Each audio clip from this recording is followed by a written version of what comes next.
Okay, so update time on the electric water pump install. I've managed to put a few miles on.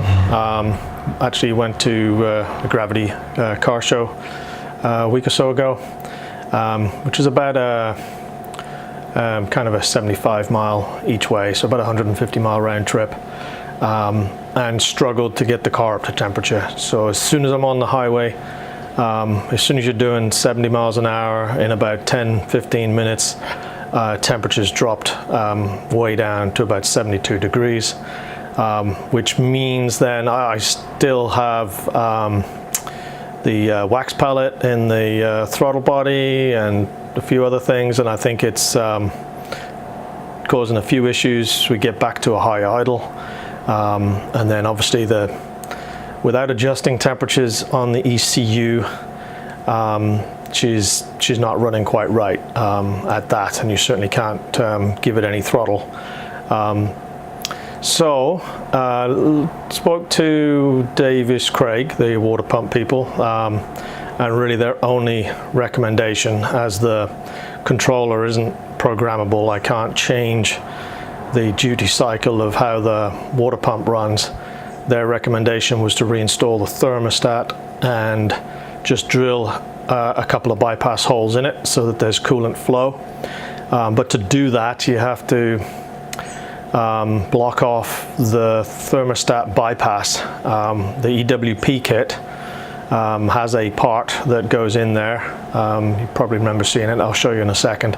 That does just that, but it replaces a thermostat. So as soon as you put the thermostat back in, you don't have that block off. The hole at the back of the thermostat is slightly bigger than one of the plugs that are on the thermostat housing, but it does screw in and it does tighten up.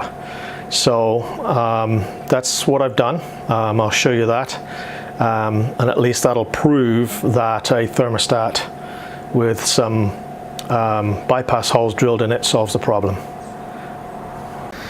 So here we are. This is the piece that comes in the kit that replaces the thermostat. That sits in there, and this actually is on a spring here, but that seats against the bypass. So it effectively just, this goes in place, and the instructions have you with a little bit of tension on there, so it blocks the ability for coolant to bypass. And you can't have the bypass open because of the pump location. Now you will be pushing back into the engine where you should be returning. So you've got to have something to block that off. And here, I don't know if we can get in there and see this, but there you can see I've plugged that hole. That is literally just a blanking plug, effectively the same as what you see on the top of one of these on the thermostat housing. So had a couple of spare thermostat housings, so I thought I'd try that from a size standpoint.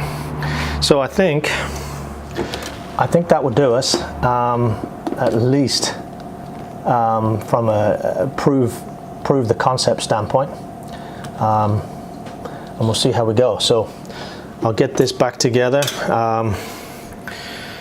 and I do have a thermostat here. So here's my old thermostat. I've just drilled a couple of small holes in that just to allow some bypass while the engine's warming up, and then obviously she'll open up properly when the engine's up to temperature. But we'll still have the benefit of the water pump,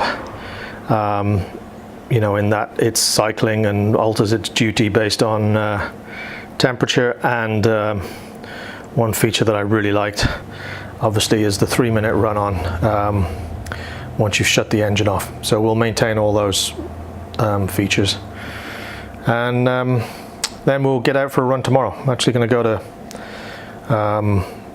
the Piston Heads Sunday service tomorrow morning over at Alcon Brakes, and have a tour of the Alcon facility, and we'll see how the temperature runs. So there we go, thermostat's back installed, housing's all cleaned up. Just made sure I had one of the little bypass holes at the very top, so we can at least try and push air out and help the bleeding air out of the system. All right, now just to button it all back up.